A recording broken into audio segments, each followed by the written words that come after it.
In today's video, I'm going to teach you how to add a formula in Xero reports, a handy skill that can enhance your reporting capabilities. Let's dive right in and make this process as simple and straightforward as possible. First, let's get started by heading over to Xero. Open your web browser and type in Xero in the search bar. Once the search results pop up, you'll want to click on the link that says Xero, accounting software for small businesses. This will lead you directly to the main page where you can access your account. If you've not logged in already, you'll see the Login button prominently displayed on this page. Please click it and enter your login details to access your Xero dashboard. Remember, keeping your login credentials secure is important. Once you're logged in, your next step is to find the Reporting section. You'll find this option on the main dashboard. Click on Reporting, which will display an extended menu. From this menu, select All Reports. This will show you a list of various reports you can work with.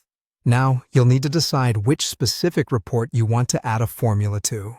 Browse through the list and click on the desired report to open it. With the report open, look for the Edit Layout option.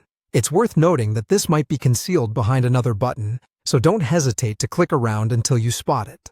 Entering the edit mode is where the real fun begins. Once you're in, you'll notice two main options: rows and columns. Depending on where you wish to apply your formula, click on the corresponding option. This flexibility allows you to add a formula to fit your specific needs within the report. Now, the magic word: formula. Click on this option, and it will bring up an interface where you can type your formula. Getting familiar with the types of formulas and their format is crucial here, as you'll want to ensure accuracy in your calculations.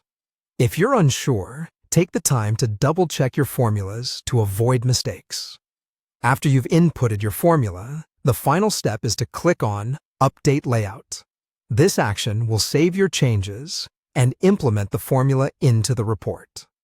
And it's always a good practice to review the report after making these changes to ensure everything is working as expected. And there you have it, a quick and easy guide on how to add a formula in Xero reports. Remember, the more you practice, the more intuitive these steps will become. Thank you for following along, and be sure to explore other features Xero offers to maximize your accounting experience.